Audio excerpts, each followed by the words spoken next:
siphethe futhi inkosi enkulu asiphakamile. Amen.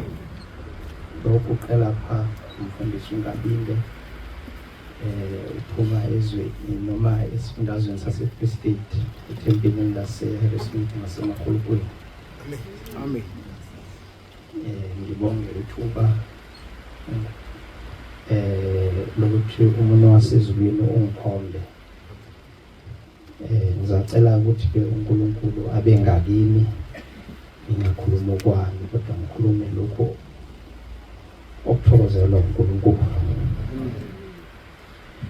Isihloko sale mfumayelo yasekuseni yesabatha sithi uJehova ungumthombo wabo bonke abomele izwi lakhe.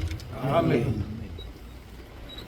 Le nkulumo lena bangcwele inkulumo ebanzi, inkulumo ejulile, inkulumo yabantu abakhethiwe abayikhulumayo, inkulumo yabantwana bakaNkulunkulu, inkulumo yabantwana abathathe isifungo bathi bazonikela impilo yabo ukukhonza uNkulunkulu. Amen. Bangcwele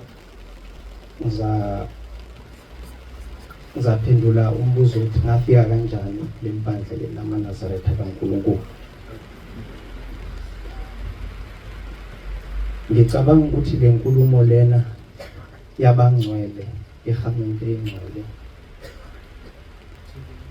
kwakuyinkulumo yamaNazaretha, kwakuyinkulumo kaMprofethi, njengoba umprofethi uIsaya wasebenza kanzima ngokuzimisela ezama ukukhansela abantwana abantu bakaNkulunkulu ukuthi basuke ezindleleni zabo. Manje ke nami ke lamazwi lawa angifikela ngathi ngo-98 99 ofuna ukuhlangana nabantwana bakaNkulunkulu abathi uJehova ungumthombo wabo bonke abomele izwi lakhe. Amen. Ngingathi kwangifikela ngoba vele mhlambe ngangineminyaka ewu-8 noma 9 ngaphawula ngathi mase ngidala mase ngikhulile ngizokhonza eNazaretha. Kwase-ke iminyaka-ke ihamba-ke ngoba ngikhulele eBergville kodwa-ke esigodini saseThintwa. Kodwa kwathi-ke ngo-2001 ngivakashele eQwaqwa kunguJune. Ugogo-ke wasenquma ukuthi hayi ungabe ngisaphindele emva kithi. Ngemva ukuthi ngishonela abazali manje wayekhathazwa ukuthi impatho yami ngeke ibe nhle, ikakhulukazi emndenini omkhulu. Manje-ke bangcwele ahlala-ke ngo-2001 ngafika ukuthi-ke eQwaqwa ugogo usonta kolunye uhlelo. Ngicabanga ukuthi abangcwele khona omunye umholi wakwaShembe waphuma inxiwa. Manje-ke nami-ke ngalandela lapho-ke ekulandeleni kwami ngaba inkosana angikhuthele kakhulu kusuka ngo-2001. Bangcwele ekuhambeni kwami-ke ngizacela ukuthi ezivule incwadi yezaga ukuthi utholayo angifundele yona. Zaga 14:27. Incwadi yezaga 14:27. Ukumesaba uJehova kungumthombo wokuphila, ukuze kudedwe ezigibeni zokufa. Amen. Amen. Manje ke bangcwele ngenxa yokuthi kulolu hlelo lolu engangiluhamba angizange ngithole abangcwele ababekhuluma lamazwi lawo. Ngenxa yalokho-ke ngase ngingena ogibeni lokufa njengoba ivesi likhuluma, ngoba bangcwele imfundiso nkolo yalapho wakuphumpula kwenziwa noma yini umholi wakhona ngathi wayengabalelwa kulabangcwele la ngikhuluma ngabo, ngoba isabatha wayengayigcini futhi wayaye asebenzise amakholo ukuthi bambasele umlilo ngesabatha. Mokubuzakala kuthiwa hayi umprofeti phela wabagcinela, so asekho isidingo sokuthi bangagcini isabatha. Ziningi-ke bangcwele izigameko ezenzeka, ngoba manje ukuhamba kwami lapho akuzange kwaba ney'nselelo eziningi, ngoba uma ngabe singamakholwa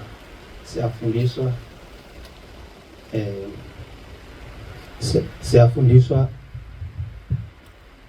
kuleli bandla likaNkulunkulu ukuthi sibe nentshisekelo indaba kaNkulunkulu, siwazi umthetho. Manje-ke bangcwele, ngenxa yokuthi ukuhamba kwethu kwakungaqondile emndenini, kwakuyaye kube khona abantu ababehamba bayohlola. Manje nami-ke ngike ngakubona lokho. Uma bebuya babevamise ukuthi bathi hayi wena uyagula, njengoba ugula weqa umbhulelo lo waweqa ngenkathi usahlala kini, kahle kahle kwakuwumbhulelo kamkhulu wakho.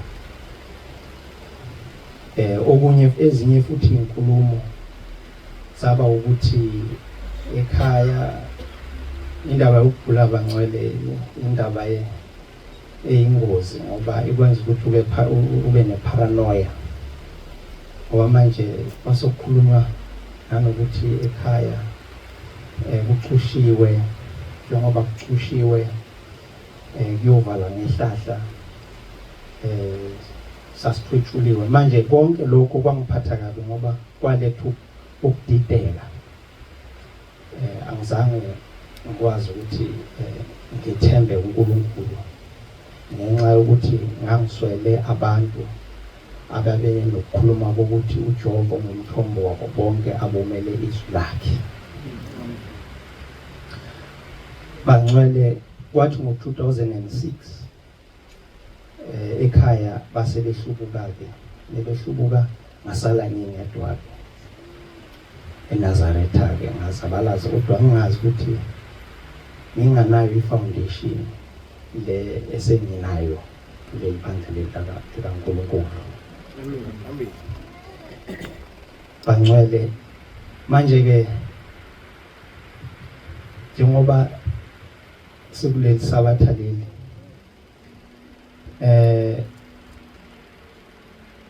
ukungena ogibeni lokufa kuvamise ukuthi abantu abaningi omubi ngendlela enamandla ngakhona futhi uhlobile enjalo. Manje ngicela ukuthi khona enye incwadi ethi bahlola kwaba namadlozi nabanimoya. Ngisacela umfundisi angifundele uIsaiah 8 verse 19 kuya 22. Incwadi ka-Isaiah 8 kusuka evesini lika-19 kuya kwelika-22. Lapho bethi kini, funani kwabanamadlozi nakubathakathi ababetha imilozi, banyenyeze. Ho, abantu abayikufuna uNkulunkulu wabo yini? Buyiwe kwabafileyo ngabaphilayo na? Emthethweni-ke nasebufakazini, impela lelizwi abalikhulumayo alinakho ukusa. bayakudabula izwe beqinekile belambile kuyakuthi lapho belamba bavuke ulaka bathuke inkosi yabo noNkulunkulu wabo babheke phezulu bayakubheka nasemhlabeni bheka nakho ukuhlupheka nobumnyama nokuhwelela kosizi yebo kuyakuxoshelwa esigayagayeni amen Amen. Umbuzo lo uNkulunkulu awubuza abantwana bakhe ukuthi bayelani ukuyobuza kwabafile. Njengoba benoNkulunkulu bahamba noNkulunkulu ophilayo bayelana. Manje bangcwele indaba yokungaqondi endleleni kaNkulunkulu ingozi kakhulu. Ngiyakhumbula nje ngo-2007-8 ngoba ekhaya basebehlukile eNazaretha manje babehamba izangoma nezinyanga manje kwasekwenzeka ukuthi nebefikile bafuna ukuthi phela wonke umuntu afakwe inhlanga ase mina nginqaba minqaba ngafika ngevesi elithi ungawuphatha umuthi ngesandla sakho ikholo lokufa nokufa. Kodwa manje sasingafundiswa ukuthi leli vesi leli silithathela ngephi ngala wasesebenza ke lo muntu lo wakhona mesebenza lo muntu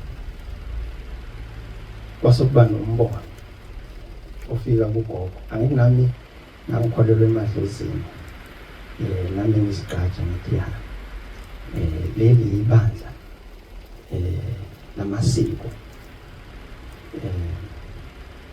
manje ngikholelwa kakhulu kodwa kwakuba khona enye into yayingihlupha ukuthi abantu amaNazaretha ayaye aqhoshe uma benikezwe ithuba bithi mina ngathunywa ugogo nomkhulu wangibizela kuleli bandla leli bese mina ngiyadideka ukuthi ngoba mina akekho umuntu wakithi olele owake wangiyalela ukuthi ngimkhonzele yayingihlupha kakhulu leyo nto leyo bangcwele ngosuku olulandelayo ugogo wavuka engitshena ukuthi umkhulu wala ekhaya uthe uma ngabe ungaqiniswa njengamanye amalunga omndeni uzalandela uma wakho. Yangishaqisa kakhulu manje bangcwele kuleli bandla leli laseSizweni sifundiswe kakhulu indaba yamaphupho. Amaphupho akekho umuntu owazi incazelo yawo. Bombelusu uma echaza ukuthi kwesinye isihloko semimoya ukuthi umuntu uyakwazi ukusebenzisa amaphupho azenze umuntu wakini. Manje ubombelusu uthi akufuneki ukuthi uma uli Nazaretha uvumele ukuthi amaphupho aphulise umthetho kaNkulunkulu. Manje ngenxa yokuthi bangcwele nangiswele abantu ababekhuluma ababenenkulumo ukuthi uJehova umthombo wabo bonke abumele izwi lakhe. Bangcwele nami ngagcina sengivumile manje ngacatshwa-ke ngicatshwa-ke bangcwele akusange kube into enhle. Bangcwele uthe kuhamba kwase kufika-ke u-2010 ngisathi sasisenkonzweni manje yakhulumeka ukuthi yakhulumeka indaba yokuthi ukhona omunye umfundisi ophuma ebuhleni osesungule ibandla, kodwa yakhulumeka imphasini, angizange ilandelele kahle. Bangcwele kwathi ngo-2011 ngasesikolweni e-Western Cape ngase ngihlangana nentshumayelo lapho uba umelusi owayephethe inkonzo esikhumbuzo sikababa inyanga yezulu. Ngalalela ku-Facebook-ke, kodwa-ke Bangcwele kwasho ukuthi-ke ukhuluma indaba ehlukile kulena engiyaziyo yobuNazaretha. Ukhuluma ngoNkulunkulu, uyakwazi ukuhlukanisa. Kwasho ukuthi angisekudingi-ke futhi ngiyimatasa nezinye izinto. Bangcwele kwahamba-ke kwaba unyaka ka-2014, 2015 la, ngoba ngangumuntu okhonze kakhulu ukufunda iphephandaba. Ngase ngihlangana-ke ne-article le yayikhuluma bakunomsindo ngemva kokuthi umelusi wayethule inkonzo ekhosini, wayikhuluma ekhuluma maNazaretha ngenkolo yamaRoma. Ngaba nentshisekelo-ke, ngaze ngangena ku-Facebook ngathayipha-ke igama lebandla. Ngabona-ke ngisathi kwakuyiwe eNhlangalasi. Ngalo mnyaka ngase ngihlubukile laphaya kulolu hlelo, ngoba phela into eyayingihlukumeza ile ukuthi abantu ababegxeka inkolo yobuNazaretha jikelele babevamise ukuthi bathi amaNazaretha akhonza umuntu, abakhonzi uNkulunkulu. Manje kwakuba lukhulu. Ngashiya-ke, mengishiya-ke ngabona ukuthi leli bandla leli likhuluma ngezindaba ezijulile ebengingazazi yonke leminyaka. Ngangithi ngiyabazi ubuNazaretha ngokwazi kwami, kodwa lapha Bangcwele njengoba encwadini yeZakha 14:27 ethi ukwesaba uJehova kungumthombo wokuphila ukuzodede ezindibeni zokufa.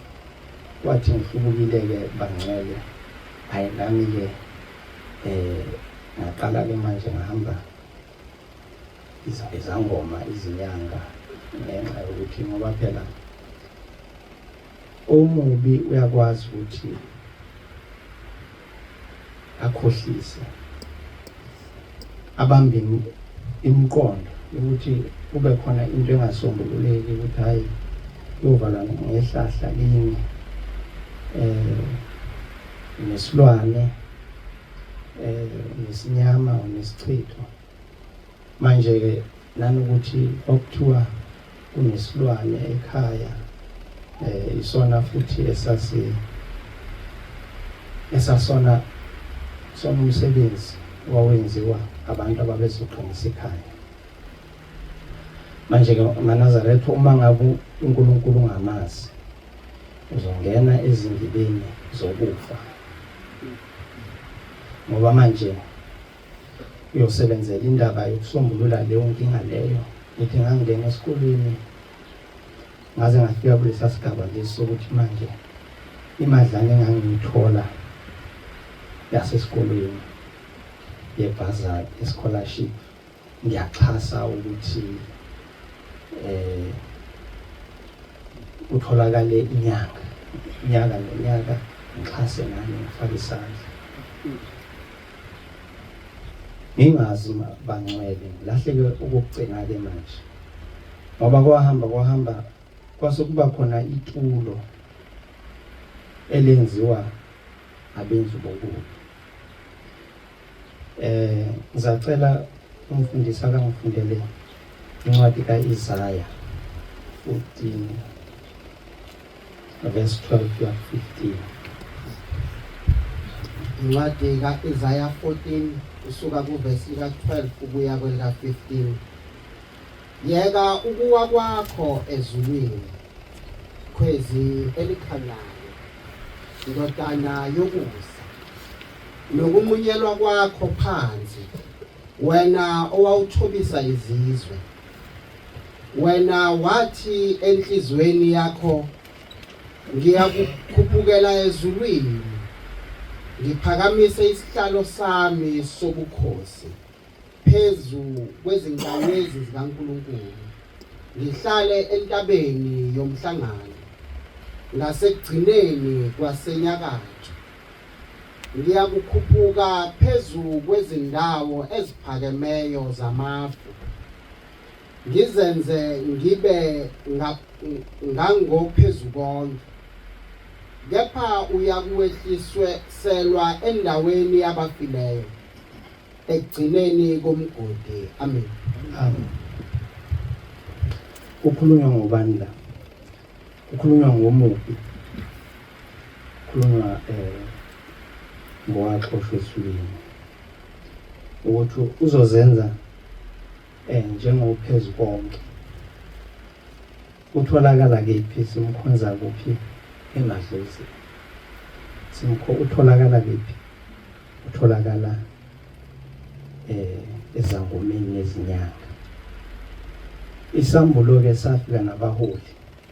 Ukhona ke isihlabelelo sika 244. Ngizacela ukuthi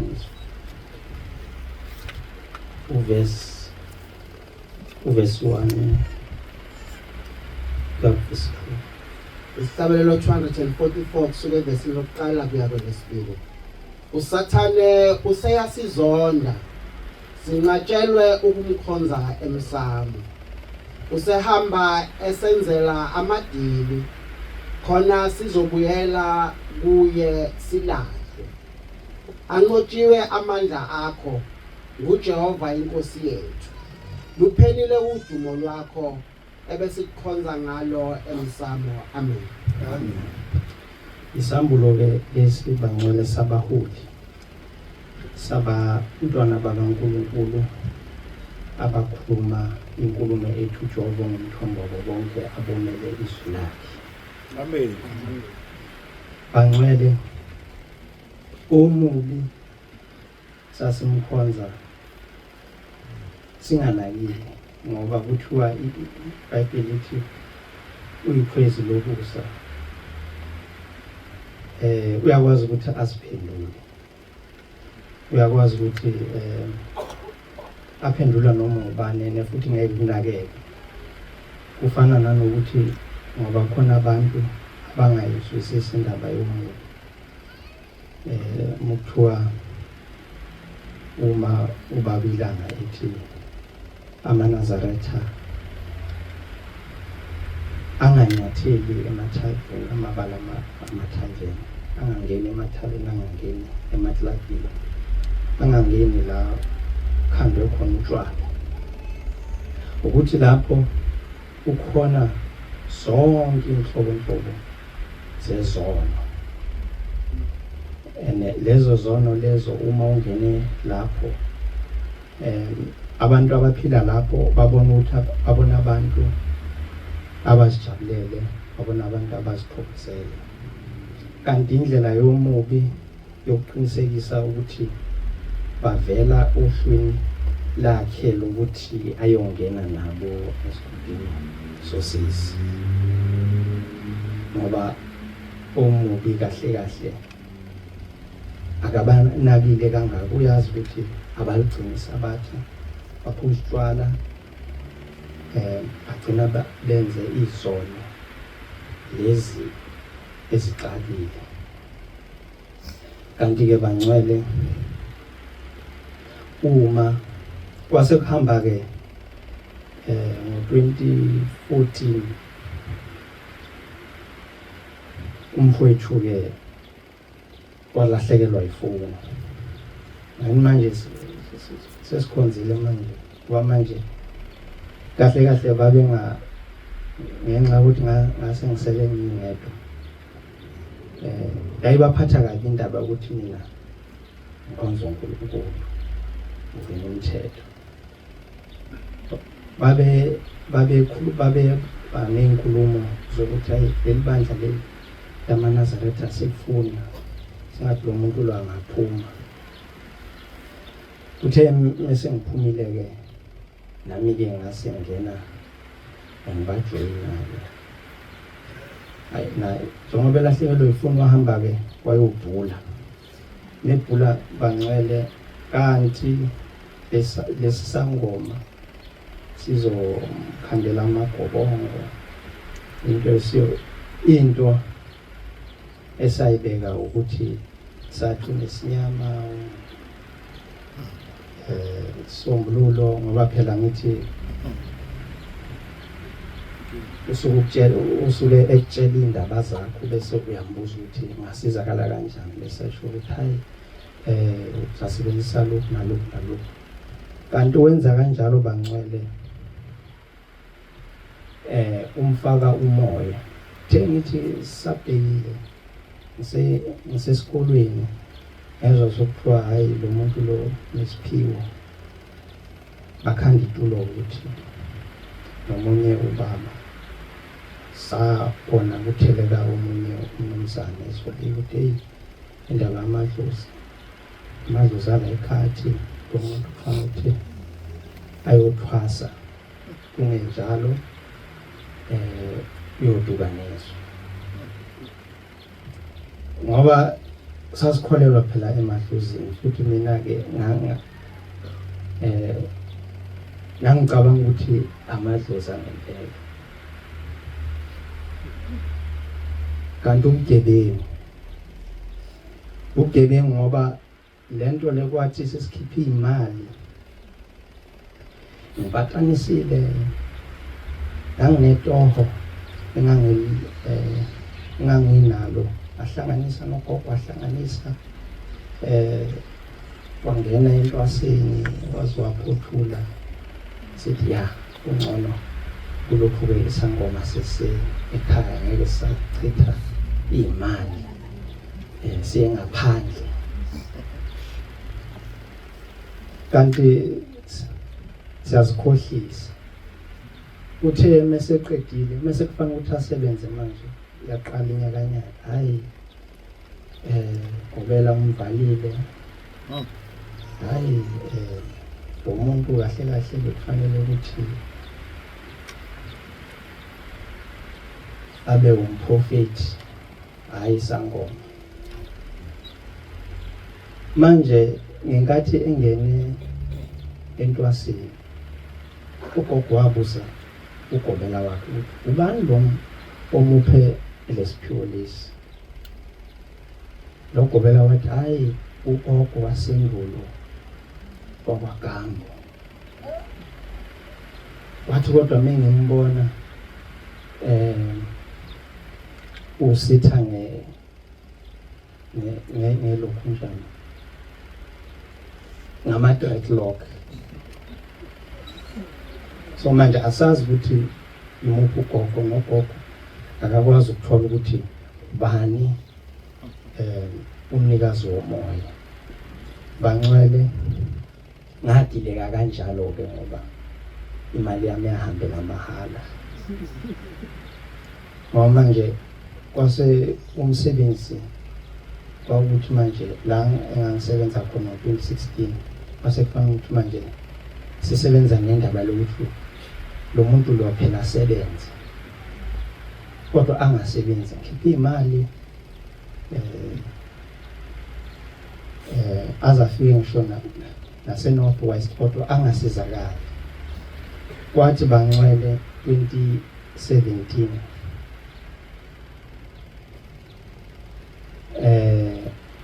ngo-2017 ugogo ke wase ehlaselwa ukugula esasingakwazi esasiqala ukubona.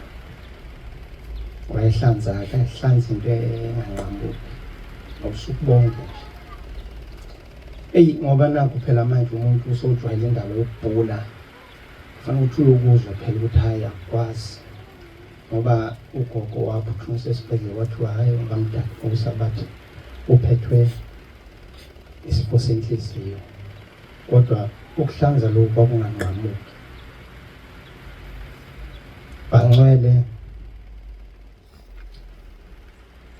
athatha imali yami ngahamba futhi ngayibhekile edolobheni.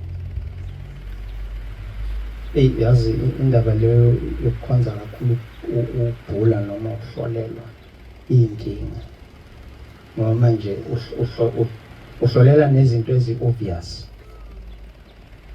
Ngoba omunye umama mengifika lapha eBergville uthi hayi ugogo wakho uphethwe isifo esingiphethe, uphethwe ama-ulcer. Hayi angizange ngimkholwe mina.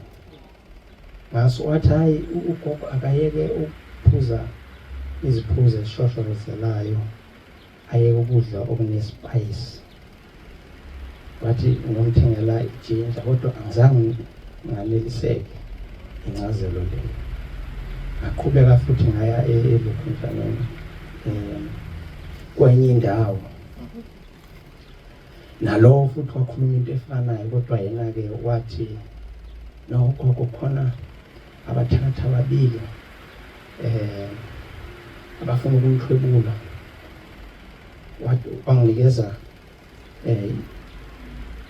amafutha wathi agcotshiswe ngawo. Umuntu nje uma uzwa nje abantu bekhuluma ngesizanayo uyabuza uyalalela. Sikephi? Sisendaweni ethize, ngicela amanamba phone. Manje uyinkinga lokho Bangcwele. Ngahamba lolo hambo ngaze ngafika-ke manje kwesinye-ke isangoma sokugcina-ke manje 2017 kuya ku-2018. Naye-ke lo wakhuluma into efanayo, kodwa lona-ke ngambuza ngoba phela umfowethu wayesethwasile eseqedile manje, naye wavela wakushiya phansi wasiphilela impilo yakhe yobumnandi. Manje sengiyambuza ukuthi hayibo uyokwazi kanjani ukuqinisa ukuthi unesangoma lapha ekhaya? Wathi no, zanikeza wena ukuthi uyoqinisa. Ngakhipha Bangcwele, yazi namanje nje umuntu usanikina ikhanda. Ungaphithi ngendlela umuntu awuduke ngakhona, udukiswa ulwambini loya ozenza ophezu konke, kodwa evunule ngamadlozi, evunule ngesangoma. Bangcwele ngasibuza mina lesangoma ngathi kodwa kuyenzeka ukuthi abantu baphile ngaphandle kwemithi. Safika sathi ya, nami ngangisindisiwe. Ngaphambi kwalokho Bangcwele, ngoba manje isisombululo sasingatholakali manje, ngithi ugogo wayesekhula kunganqamuki. Kwenzeka-ke Bangcwele ukuthi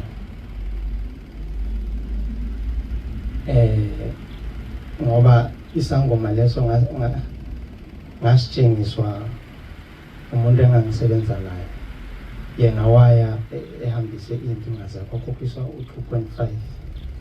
Mina mase ngifika ufuna 3.5, futhi wayephoqa ukuthi wayefuna ukuthi asebenzele ekhaya. Manje imali seyiphelele-ke manje ukuthi azosebenza ekhaya, kwakuyi 6.5. Ngiyakhumbula ngahamba ngayoboleka kwenye i-short term loan company ekhona ku-online. Ngafika ngayibala, ngayikhipha yonke, ngambalela yona 2, 4, 6, 8, 10. ngiyihlukanisa ngathi hayi enye ngizayiletha-ke nyanga neliphela ngoba bengingakaholi. Kodwa abangcwele ngilambele inkulumo ethi uJehova umthombo wabo bonke abomele izwi lakhe. Amen. Ngase ngiyinaka-ke indaba ngoba ekhasini lami ekhasini lebandla nga-like kwathi-ke ngingena ngathola kuma-feeds ngathola-ke injumela ngabona ukuthi ngafunda ngathi 28 ngabona ukuthi lo injumelo le ijulile. Ngase ngitshela ugogo ngathi gogo mina sengiyayeka manje angisafuni ukuhamba izangoma sengibuyela manje eNazaretha ngoba ngase ngidlala-ke iy'mfunelo zababumelusi. Amen. Amen. Ngiyakhumbula nje khona enye lapho wayekhuluma khona ngabalele ukuthi ingelosi yathi ngesikhathi sakuqala okhokho babengavumelekile ukuthi bangaya ezulwini babehlala esihlahleni ezibayeni emathanjeni. Kwathi-ke ngokufika kukaShembe ngokufika kukaJehova labo ababengcwele ababelungile uNkulunkulu wabakhulula ngalo wakhe ngamandla bangene ezulwini. uJehova wasethatha indawo yabo. uJehova wasethatha umsebenzi ukuthi asivikele sonke. Manje bangcwele ngalandelela-ke ngafunda bangcwele kukhona-ke enye into eyaye ukuthi uma umuntu uhamba ngoba phela bayakhohlisana nabantu uma ugula noma unenkinga kuba sengathi uNkulunkulu akekho. uNkulunkulu usiza labo abathandayo. Manje bangcwele-ke ngizacela ukuthi umfundisi angifundele uJeremiya 32.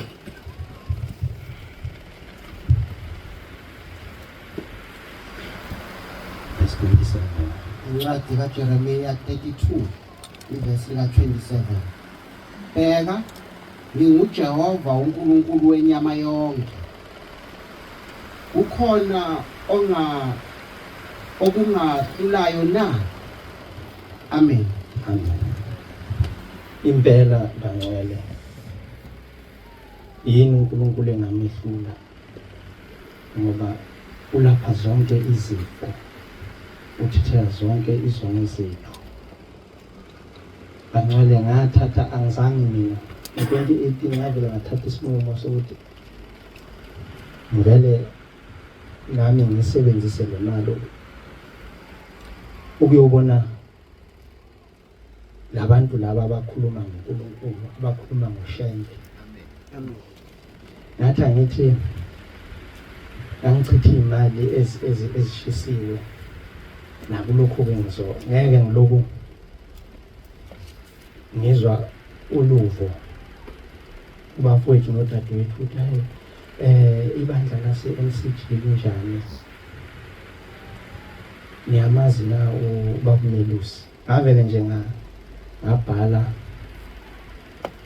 umyalezo ngabhalela ubabumelusi ngamchazela ukuthi baba bengifisa ukuzovakasha, ngamchazela ngempela ngakhwela ibhasi ngasebenzisa public transport ngaze ngafika qathatha kwakusakhonzelwa eWaterford. Ngoba eNazaretha nami ngangifuna ukuthi ngifakaze nami ukuthi uJehova ungumthombo wabo bonke abomele izwi lakhe. Amen. Amen. Impela ngathola impatho enhle, ngayikhetha inkosi, angizange ngibheke emuva. Amen. Ngifundeni selokhu ngifika la bangcwele so ngo-2018 kuze kube manje. Ngifunde ukuthi indlela kaNkulunkulu ifuna abantu abazimiselayo, ifuna amadela kufa. Ngoba ngathola abantwana bakaNkulunkulu abangcwele bakaNkulunkulu ababezinikele kuNkulunkulu bengasatshiswa ngamadlozi, ukuthi amadlozi azokuflathela amadlozi kwasho kwacina. Nami ngaba nethemba lokuthi uma ngabe bekwazi ukuba nesibindi bamele ukholo lwabo, mina ngangiyohlulwa yini. Bangcwele ngifundile futhi ukuthi into esisebenzela kakhulu umoya wethu, ngoba ngicabanga ukuthi ukoma komphefumulo yilokhu okwangihola ukuthi ngizihluphe ngifune labantu abanokukhuluma okunjena. Bangcwele, into engiyifundile ukuthi njengoba sihlangene lapha sizokhonza uNkulunkulu njengoba igama lakhe laseshabalele, ngoba ngifike la kukhulunywa into yodwa, ukukhonza uNkulunkulu uJehova. Amen. Futhi sesikolweni sifundiswa ngey'ngathekiso, ngoba izinto lezi esazigcina esikolweni sifundisa ngenkulumo eqondile. Bangcwele, kumnandi ukukhonza uNkulunkulu, Amen. Amen. kuyisibusiso futhi. Bangcwele, uNkulunkulu futhi wazibonakalisa ngeCovid, ngesikhathi seCovid, ngoba wazibabaza kwathi impela uNkulunkulu wenyama yonke, ngoba sasinda. Amen. Ingalo yakhe enamandla. Amen. Bangcwele, ngifundile futhi ukuthi into ebalulekile njengoba singamaNazaretha eyosiza ukuthi sigcine umthetho kaNkulunkulu, silinde, sinikele, sithandaze. Amen. Ukuhlupheka kukhona, noma ngeke ngivule iBhayibheli, kodwa ukuhlupheka kukhona. Kodwa kungcono ngoba sihlupheka ukuthi sikhethe uNkulunkulu,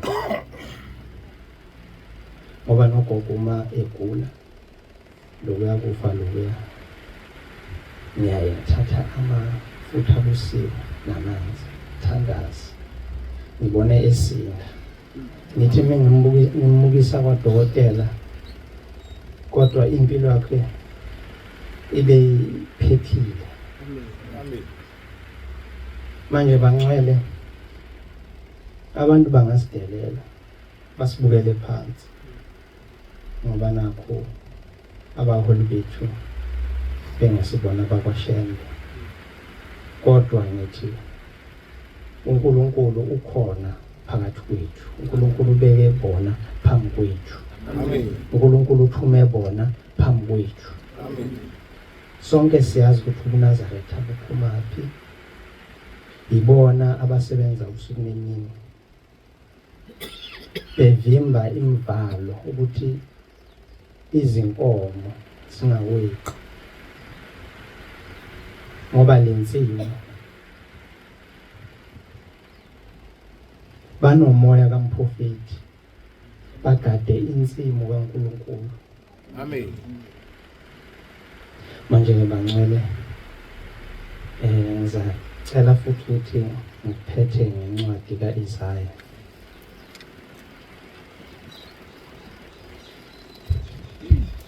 Incwadi kaIsaya 43 suka evesi ka-10.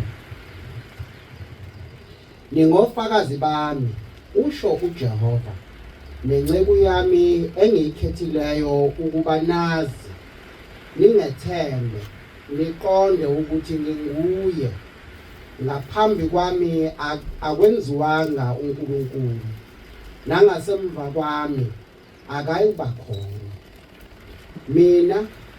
mina nginguJehova ngaphandle kwami akakho umsindisi amen Ileli vesi esihamba ngalo kule ndlela le kaNkulunkulu. Konke sikubika kuJehova umenzi waso sonke izinto. Ngiyakhumbula emsebenzini kuke kwaba nomunye la ekhaya phela siyafundiswa futhi ukuthi uyakwazi ukumangalela umuntu ngomnikelo. Manje loza kwethu lo ungebela ifoni yomsebenzi.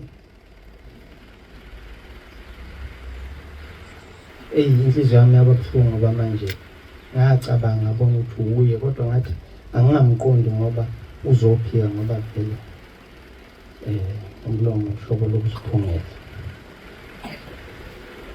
Bancwele ngafika ngazokwenza isimangalo. Angakhuluma igama lakhe. Impela ngasifaka isimangalo kwahamba ngathi ngiyambona lo mbhemu ngathola ukuthi ngambuza ukuthi i-screen yakho kwenzeke ngayo wathi hayi bengihamba ngemva kwe-truck itshe lasakaza i-windscreen yami. Manje ngikhumbula amazwi omholi uma ethi ungafisi ukubona uNkulunkulu ejezisa isitha sakho ngoba kwakuyoba i-disaster ukube kuthiwa iyadlulela enyameni. Kodwa uNkulunkulu wazibonakalisa. Ngithanda futhi ukubonga Bancwele ngoNkulunkulu ukuthi ngo-2018 ngafika lapha ngisebenza nge-contract kodwa kwathi ngena kuleli bandla leli lamaNazaretha kaNkulunkulu ngaqashwa ngokugcwele. Amen. Manje isithelo sikhona Bancwele, uNkulunkulu khona okwethu ukuthi sizimisele ngayo. Ngalawa mazwi ngisacela ukuthi uNkulunkulu angithethele la ngikhulume kabi khona. Inkosi besise izwi layo. Amen.